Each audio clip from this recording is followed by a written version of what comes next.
In this section, we will define a couple of terms in there. The first one is enantiomers. So when you have molecules that have one chiral center or more than a chiral center, they have mirror images.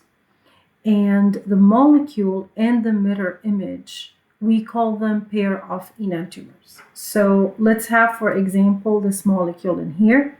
It has a chiral center. To draw its mirror image, all what you need to draw is a simple mirror in there. So that is the representation of a mirror.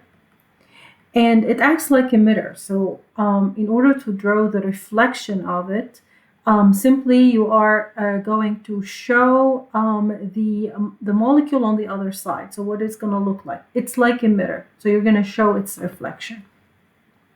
You're going to show the chiral center in there. And whatever you're seeing here on the left, you are going to see on the right. The NH2 still is going to be in front. You are not changing its orientation or anything like that. It stays in the same orientation in front. It stays in front. For the hydrogen is going to be at the back. It stays at the back like this. So all what you're seeing is the reflection on the other side. And then you're going to have your acid in there, which is still in plane, and the CH3 on this side, which is still in plane as well. Now, what's different about these two molecules in there? You still have a chiral center, of course. Okay. Molecule B is the mirror image of molecule A. Meaning that molecule B is different than molecule A. Why it's different? Because no matter how you rotate molecule B, okay, you can simply take that tetrahedral molecule, rotate it clockwise, rotate it counterclockwise in there. There is no way, if you put it on top of molecule A, there is no way that the bonds of molecule B will align with molecule A. So that will make molecule B different than molecule A. Even though the connectivity is the same, but the difference is in the rotation around the chiral center. So this is why we would say that molecules A and B, these are considered to be mirror images. So molecules A and B, these are mirror images. Another name for mirror images, we call them a pair of enantiomers. And by definition, pair of enantiomers, they are molecules that have the same connectivity of atoms, but they have different orientation around the chiral center. So meaning that if you take molecule A, you put it on molecule B, there is no way that molecule A will align with molecule B. The bonds will never align. So we would say that molecules A and B, these are not superimposable, meaning that the bonds will never align with each other, and that makes molecule B different than molecule A. And we're going to call both of those, we're going to call them mirror images or pair of enantiomers. So these are called pair of enantiomers. Okay, so to sum up the definition for pair of enantiomers, these are mirror images, and these compounds are different. They differ in the rotation around the chiral center. No matter how you rotate molecule B, there is no way that its bonds will align with molecule A. This is why we say that molecules A and B, these are different molecules by rotation. We call them stereoisomers. They are different molecules by rotation, and they are not superimposable. This is why they are pair of enantiomers. So by definition, as I said, enantiomers, these are stereoisomers. They do have the same molecular formula. They have the same connectivity of atoms. But the rotation around the chiral center is completely different, which makes them different. They are not the same. So A is different than B. And by different, again, we mean by that, you take molecule B, you rotate it, no matter how you rotate it, you put it on A, the bonds are now going to align in this case. So we say that A and B, these are enantiomers, or they are mirror images. Enantiomers, mirror images, both is the same. Okay, so let's have this example. How many chiral centers exist for this molecule over here? Well, you look at the carbon in there and figure out how many groups are there around this carbon, and are these groups different or not. So over here we have 4 different groups. So this is a chiral center, put an asterisk, and we have 1 chiral center in here. It says that draw the mirror image of the molecule both in 3D and in Fisher projection. So to draw the mirror image in 3D, you just draw your molecule in 3D like that. So that is the chlorine as you see it. So this is how I see it. You draw the mirror and then you draw the reflection. So the first thing I see from the other side is the CH3. So I'm just gonna draw the CH3 in there. And then I see the ethyl group. This is my chiral center. I would see also the chlorine. This is the reflection on the other side, and the hydrogen is going to be at the back. Okay, so that is going to be molecule A. This is molecule B, and we say that molecules A and B, these are both a pair of enantiomers. En means enantiomers. It's the same thing as mirror images. It's the same thing as these compounds are not superimposable. Okay, so these are the 3 terms so far that you need to know. The definition of pair of enantiomers. Pair of enantiomers means that they are mirror images. To be mirror images, they need to have a chiral center so that you can have a mirror image. And the 2 mirror images, they are completely different compounds, you guys. So there is no way that compound B will align with, or molecule B will align with molecule A. So this is the answer for the first drawing the mirror image in the 3D. Now, if I want to change this into a Fisher projection, all I need to look for is what? Is the chiral center in there. So when you draw the Fisher projection, so for Fisher, let's put in Fisher in there. So for the Fisher projection, when you draw, you would need to just draw for one intersection for the chiral center in there, right? And then go ahead and number your carbons. So that's going to be 1, 2, 3, and 4. We said that the long carbon chain needs to be on the vertical line. So I will have my CH3 all the way on top there.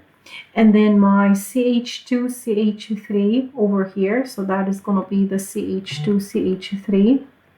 On one of the sides, it really doesn't matter which one. So I can put the hydrogen here, the chlorine there, or opposite. It doesn't matter. So let's fit the chlorine and the hydrogen. Then to draw the mirror image, all what you need to do is just draw a mirror in there. So that is going to be the mirror. And then draw its reflection. Now, to draw the mirror image in Fisher, normally the vertical line stays the same. You don't do anything to it. So you keep it the same, keep it vertical. And the horizontal line is the one that you rotate 180 degrees. So if you want to rotate 180 degrees, now the chlorine is gonna be on the side. Let's draw it right. So the Cl is going to be on this side and the hydrogen is going to be on the other. but the ethyl and the methyl group are going to stay the same, okay? Because think about it. What you're seeing on this side is the reflection of this molecule in here. So, so we will have molecule A, we will have molecule B. Again, no matter how you rotate molecule B, there is no way that the bonds will align with A. So we would also say that A and B, these are pair of enantiomers, or they are mirror images in there. So A and B, these are pair of enantiomers, or they are mirror images.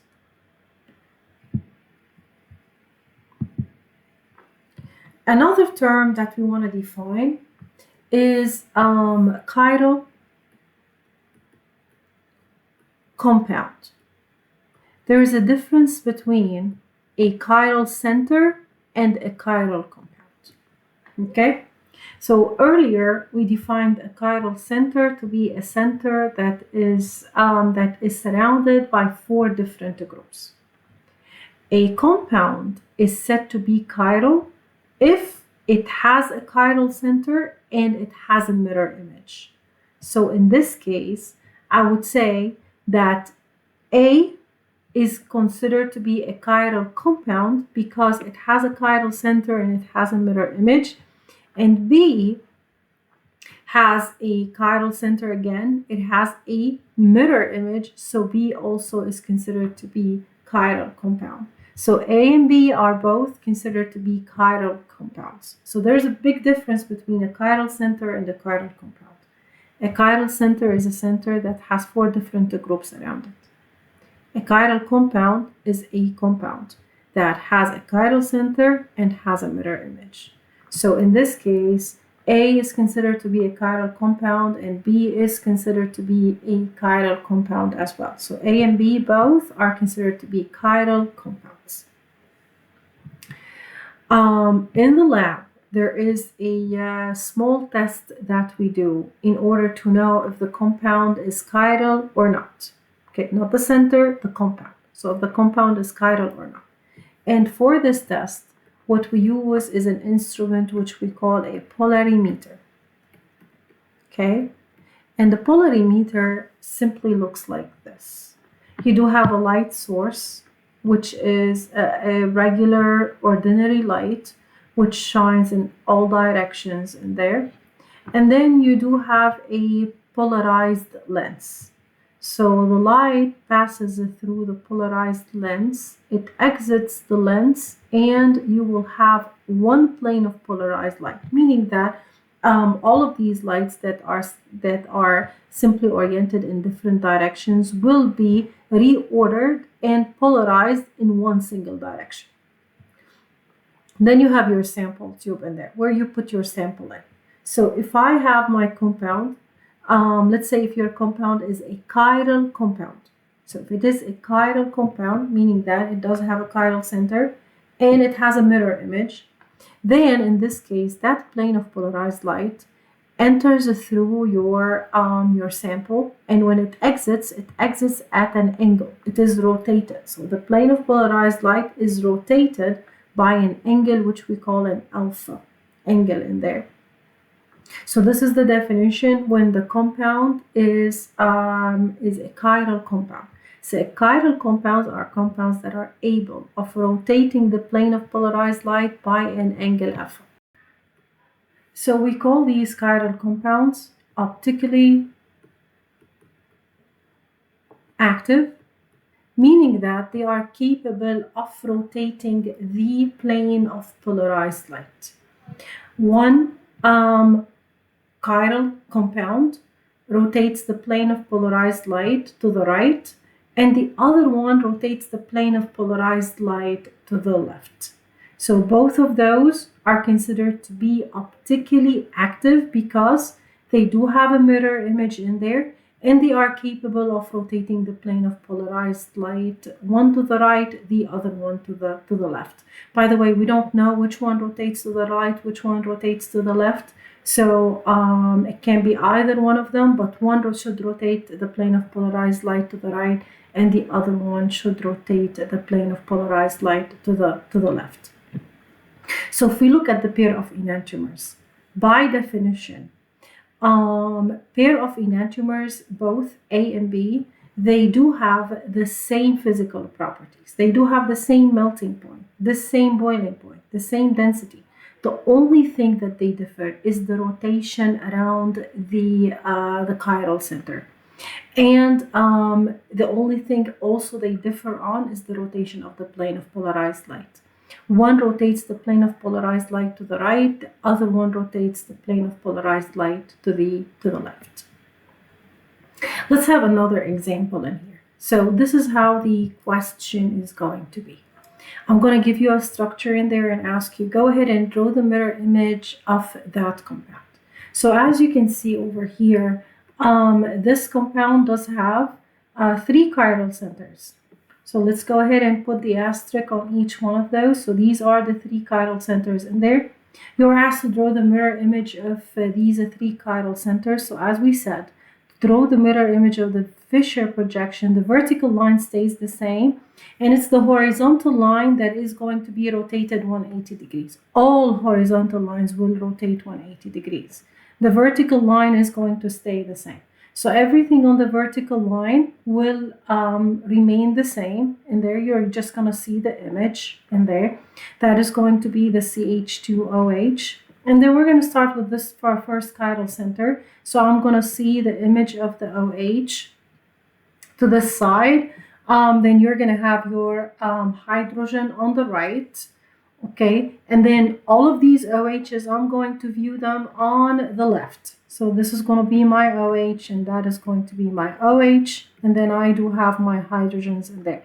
So whenever you are drawing the mirror image of the Fisher projection, you have to keep the vertical line the same, and then rotate the horizontal lines by 180 degrees. So this is going to be the mirror image in there. Now, the second part of the question, it is asking us to determine the total number of stereoisomers. Now, to get the total number of stereoisomers in there, it does have a formula. And the formula says that the number of stereoisomers that is equal to 2 to the n. What is n? N is simply the number of chiral centers. So n here is the number of chiral centers. Okay, so it's 2 to the power n. So in this case, I do have 3 chiral centers, so it's 2 to the power 3. This means that it's 2 times 2 times 2. So that is 4 times 2. So I'm going to end up having 8 stereoisomers. You don't have to draw them. You're not responsible to draw them, but you are responsible to figure out how many stereoisomers do you have. So far, what I've drawn is 2 of them. Okay, so A and B, these are pair of enantiomers. So I drew 2, there is 6 more. There are 6 more stereoisomers. So A and B, these are considered to be a pair of enantiomers in there. So this is going to be 2 stereoisomers. These are 2 stereoisomers. Get used to these terms, guys.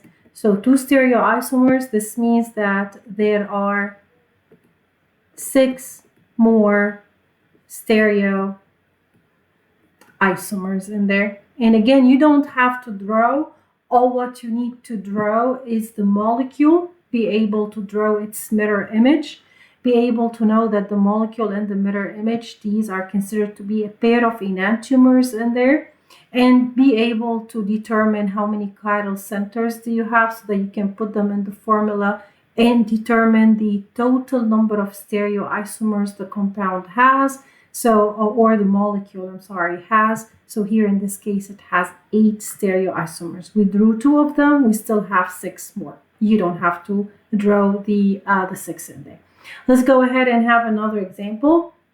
So given the following D-glucose molecule, and this is kind of like a potential question in here, find the number of chiral centers. So the first thing that you would need to do is figure out your chiral centers in there. So this is going to be a chiral center. This is a chiral center. Each one of these carbons, they do have 4 different groups around them.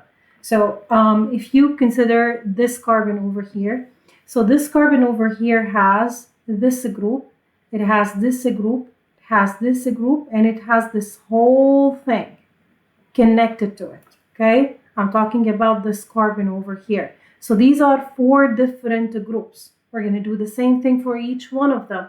So you're going to see here that you have 4 chiral centers in there. So here I do have 4 chiral centers. How many stereoisomers does this structure have? The number of stereoisomers is 2 to the 4. That is equal to 2 times 2 times 2 times 2. Then this is equal to 16 stereoisomers. Okay, now if I ask you to draw the mirror image of this one, so all what you need to do is go ahead and draw a mirror and then draw its reflection. So I'm just going to draw the reflection from here. These are my 4 chiral centers. I still have my CH2OH here, my aldehyde on this side. I'm not going to do anything to them. However, I'm just going to draw the reflection of this molecule here over there. So whatever I see to the right, I'm just going to go ahead and put it on the left. So I'm going to have my OH, my hydrogen, my OH, and my OH over here. And that is going to be a hydrogen, OH, hydrogen, and another hydrogen in there. And that is going to be my mirror image. So I would end up having compound A. I would end up having compound B in there. And compounds A and B are considered to be a pair of enantiomers. These are mirror images of each other. So A and B are a pair of enantiomers, implies they are mirror images of each other. Okay, so we agreed that compound A and compound B, they have the same melting point, the same boiling point, the same density. Everything is the same except the rotation of the plane of polarized light. One compound rotates the plane of polarized light to the right. The other one rotates the plane of polarized light to the left. So that makes compounds A and B to be optically active. So the term optically active, we give it when the compound is capable of rotating a plane of polarized light, and it is capable when it has a mirror image. So far over here I drew 2 of them. So from the 16, I have 14 stereoisomers that are left. Another term that we want to define is an achiral compound, or a compound that is simply not chiral. So a compound is not chiral whenever it has no chiral center, meaning no 4 different groups. We have 2 cases. So the compound can have either 2 different groups or it can have 3 different groups in there. So both of them, we're going to consider them not chiral, and in this case, they're not going to have a mirror image. So let's have an example of a simple water molecule in here. Okay, the oxygen is an sp3 hybridization. This is this can be considered to be a center in there. However, around that center, you don't have 4 different groups. So this oxygen there is not going to be a chiral center. So this oxygen here is not a chiral center. Okay, so this means that if it is not a chiral center, then in this case there is no way you're going to have a mirror image, because if you draw the mirror image of the water, okay, just think about it. If you draw the mirror image of water, this is molecule B, this is molecule A in there. B is the same as A. If you take B, put it on top of A, both of them, they align with each other. So molecule A and molecule B, both, they will align with each other. So both of them, they were aligned with each other. This means that they are the same compound. They are the same compound. Another term for it, they are super imposable. Okay, these are superimposable in there. So this means that they do not exist as mirror images. So this means that molecules A and B are the same. They don't exist as mirror images. So to have a mirror image, you need to have a chiral center with 4 different groups. If you have a center with two groups in there, no, you don't have a mirror image, because whatever you draw is going to be the same as the molecule itself. Same thing, let's say, for example, if I have a carbon with three different groups. So if I have here a CH3, that is a CH3, see, those two are the same. And then I have a hydrogen and I have a chlorine in there, okay? So here I have a molecule with 3 different groups in there. It's exactly the same thing. You draw a mirror image in there. And if you want to draw the mirror image, it's going to be the CH3, it's going to be the CH3. I do have a chlorine here, I do have a hydrogen there. If you take molecule B and you rotate, that is going to align with A. So if we rotate B 180 degrees, and this is the definition for compounds being enantiomers. If a compound is an enantiomer, if you rotate 180, it should not align with the original structure. But for this one, if you rotate 180, it will align with A. And if it aligns, then this means that A and B are the same. You don't have a mirror image in there. So if you rotate B 180, it will align with A. And if it aligns with A, with molecule A in there, this means that A and B are the same. This means that they do not exist as a mirror image. So therefore, they don't exist as a mirror image. So from here, what I want you to know is the definition of a compound being not chiral or achiral. So an achiral compound is a compound that has no chiral center. And to have no chiral center, you shouldn't have 4 different groups. This means that you need to have either 2 groups or 3 groups around the around the center. There is no chiral center there. So around the center there, and if this is the case, then the molecule will not have a mirror image. So in order to have enantiomers, meaning in order to have mirror images, you need to have a chiral center, and by definition, a chiral center is a center with 4 different groups. When we represent carbohydrates, normally we represent them in their Fisher projection. And to draw carbohydrates using the Fisher projection, because most carbohydrates are aldehydes. So the aldehyde functional group has to be on the top. Also, we want to make sure, as usual, that the long carbon chain is along the vertical line. And then the last OH that belongs to the chiral center. So for example, for the erythrose, it does have two chiral centers. This is a chiral center here, and this is a chiral center in there.